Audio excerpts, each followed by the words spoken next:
السلام عليكم ورحمة الله وبركاته. اللهم صل وسلم وبارك على سيدنا محمد وعلى آله وصحبه أجمعين.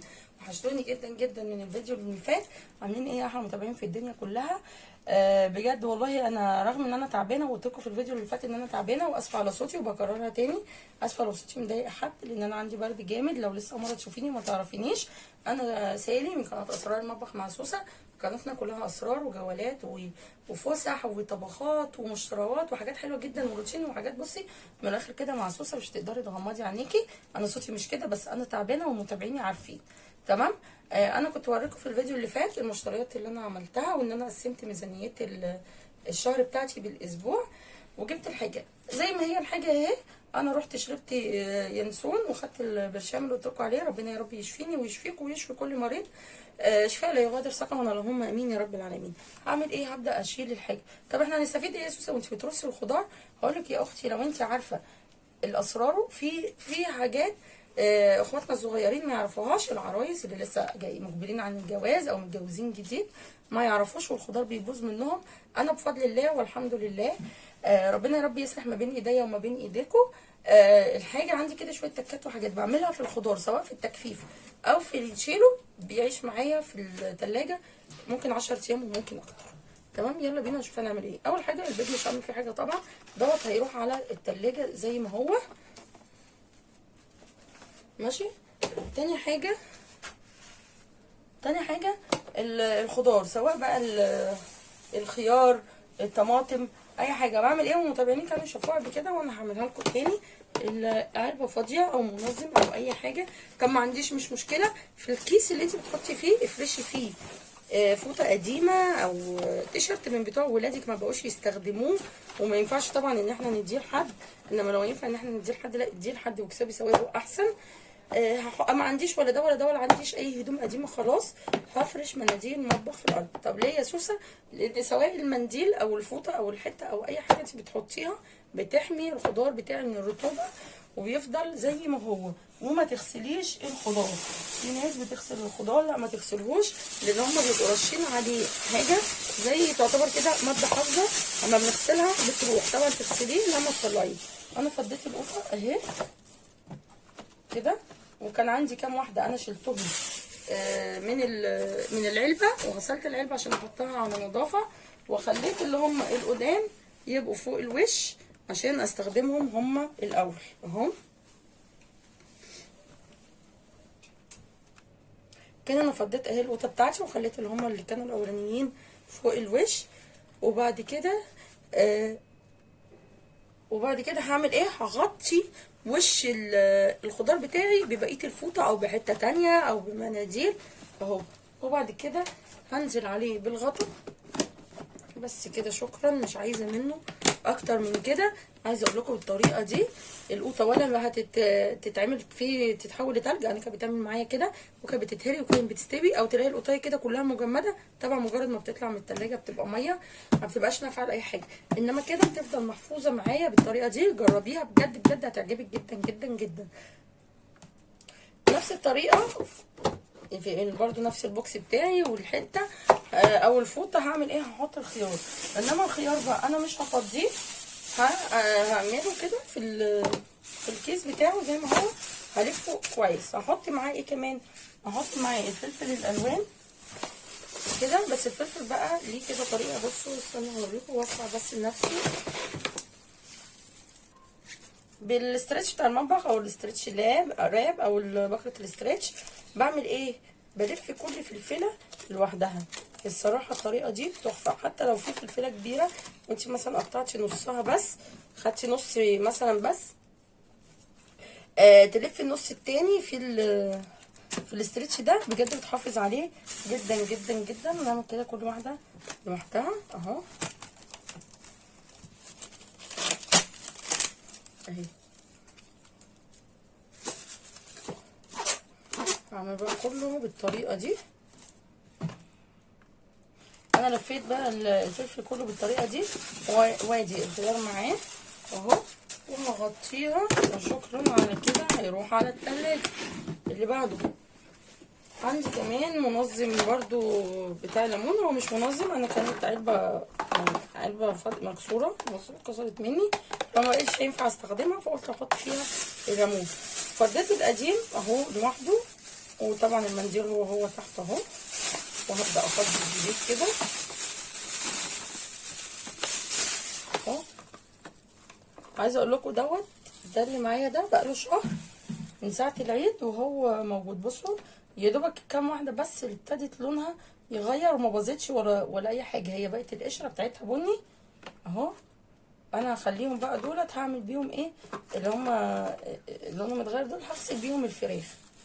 زي ما بقول لكم انا نقع فراخ، هغسل بيهم الفراخ. بس هشيل دولت اهي واغطيها كده وشكرا. عايزه اقول لكم كمان ان الكسره بتاعت العلبه ديت عامله لي فتحه تهويه لليمون، لان الليمون المفروض ما يتغطاش، هتغطيه بمنديل وتسيبي العلبه او البرطمان مفتوح. انما انا عندي عشان ديت هي مكسوره، فعشان ما تبقاش التبريد بتاع التلاجة والبروده كتيره عليها، هيروح برضو على التلاجة.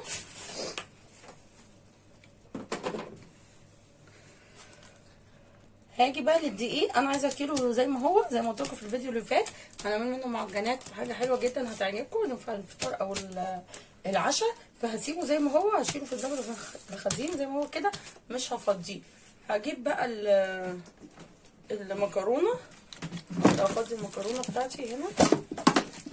طبعا المنظمات نضيفه، اللي بيفضى مني بغسله على طول واسيبه ينشف او انشفه، اخليه بقى ايه الجديد. يعني لما اجي افضي كده فيها المكرونه بتاعتي،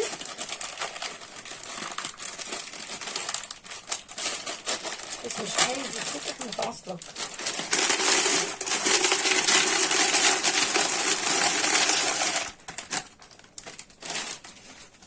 هفضي عليها كمان اللي هي الربع كيلو دي. هتقولي لي يا دي هتاخد سوا دي، اقول لك انا جربتها قبل كده. الاتنين زي بعض، الاتنين الصراحه خدوا سوا بعض. كنت عامله كشري فكنت حاطه عليه سباكيتي كيس وصغيره سايبه، الاتنين خدوا نفس السوا وما اتهرتش ولا اي حاجه. يعني الراجل ده هو اللي بجيب منه اهو كده المنظم بتاعي. هجيب كمان منظم اللسان عصفور،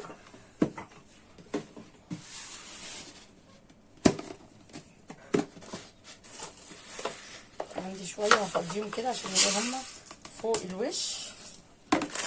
هفضي دوت من تحت عشان نستخدم القديم الاول. دايما اعملي كده في اي حاجه، تاخدي القديم الاول اهو كده. لما هاخد الايه القديم هو الاول.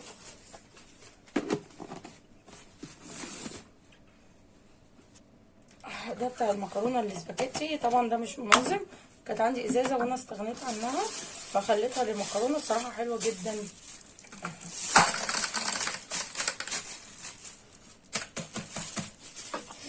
اهو كده.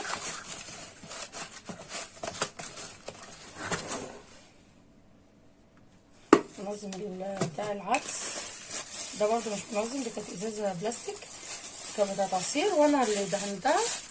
الكلام ده من زمان، عملتها بقالي فتره كبيره وخليتها للعدس، واحده عدس بجبه وواحده عدس بالاصفر. لا احنا مش هينفع كده، هروح اجيب البتاع. طبعا انا جبت القمع وجيت، يعني الازازه فتحتها صغيره كانت انا هتقلب مني كله على الرصيد.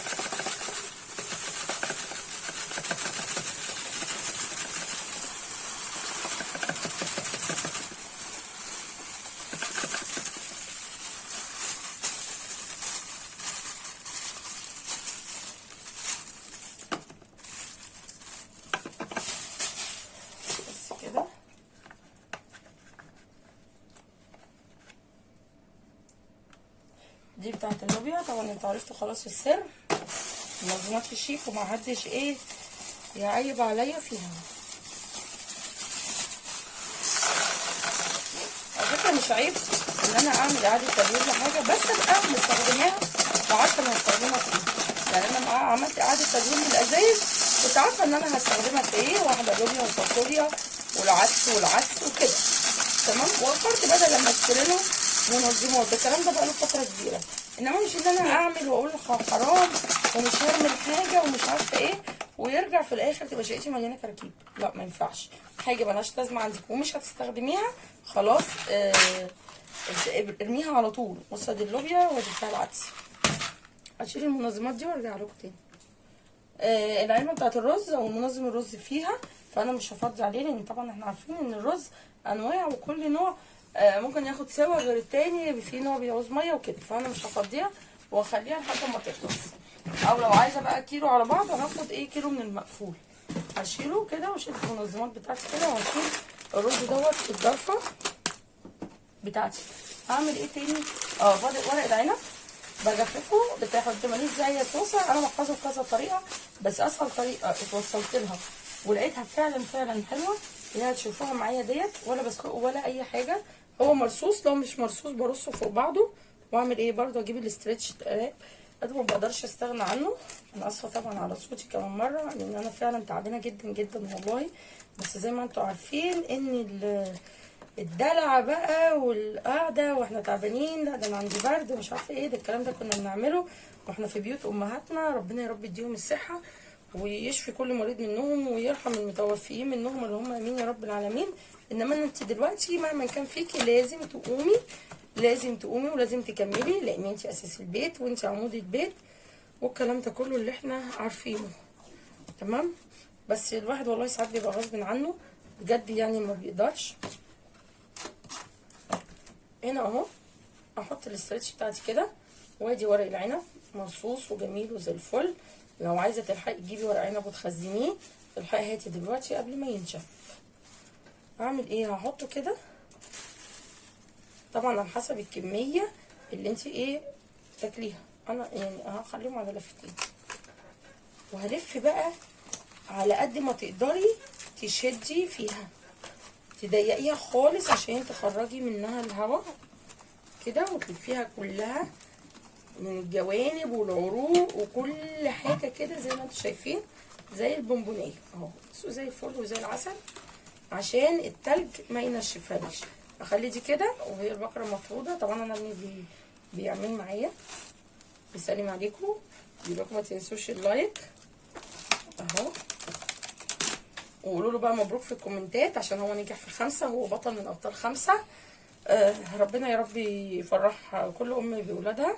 زي ما انتم عارفين منهج 4 و5 الجديد دوت، ربنا يقويهم عليه ويقوينا على مذاكرته، وان شاء الله رايح ثابته كده، وادعوا له كده يبقى بالتوفيق والنجاح، ويبقى المنهج سهل عليه ان شاء الله هو وكل الطلبه والطالبات اللي هم امين.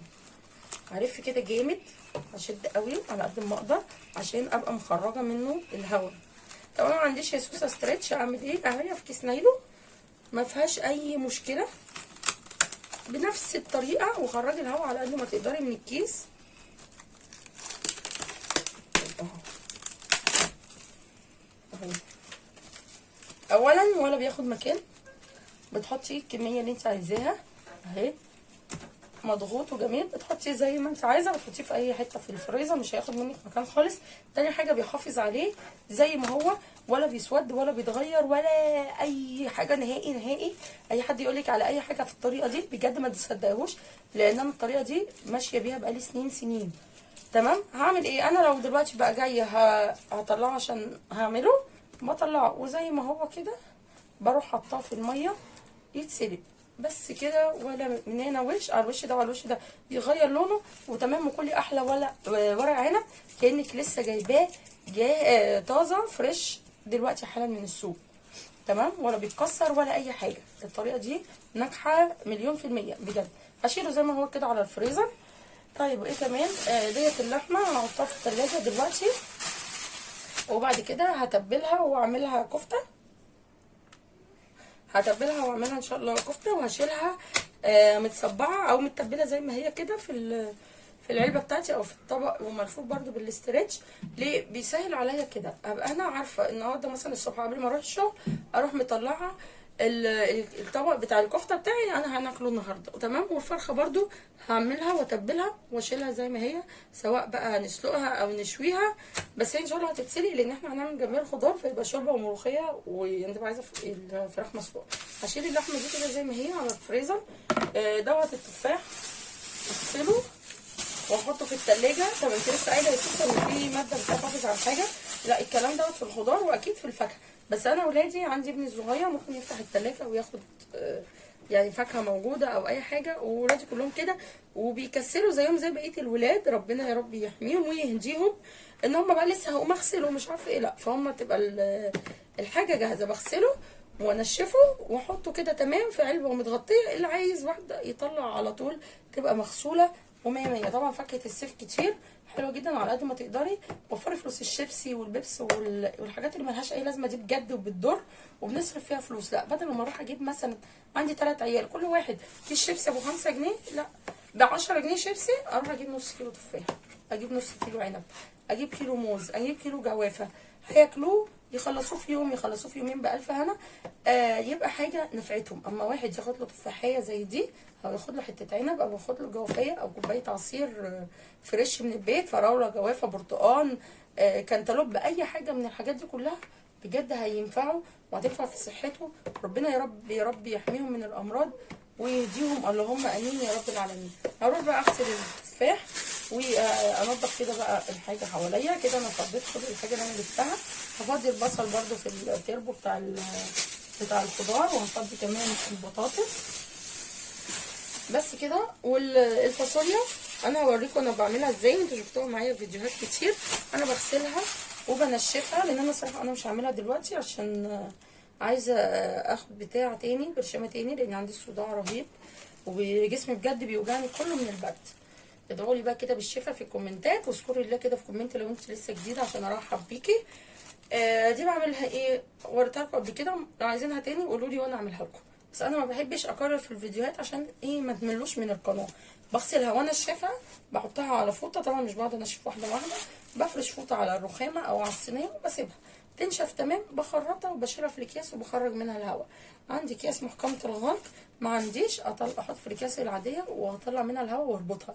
تشيليها في الفريزر، بتقعد عندك ممكن بالسنه والاكتر زي ما هي. طلعيها على الحله على طول مع الطماطم والخلطه بتاعتها الحلوه الجميله ديت، وبتبقى زي الفل. بجد هتعجبكم، جربوها وشوفوا ورق العنب، جربيها بالطريقه دي. ولو حد عنده طريقه تانية ونجربها في حفظ الخضار يقول لنا، كلنا نستفيد من بعض. هتوحشوني جدا جدا جدا، واستنوني في فيديو جديد، واسيبكم في رعايه الله، والسلام عليكم ورحمه الله وبركاته.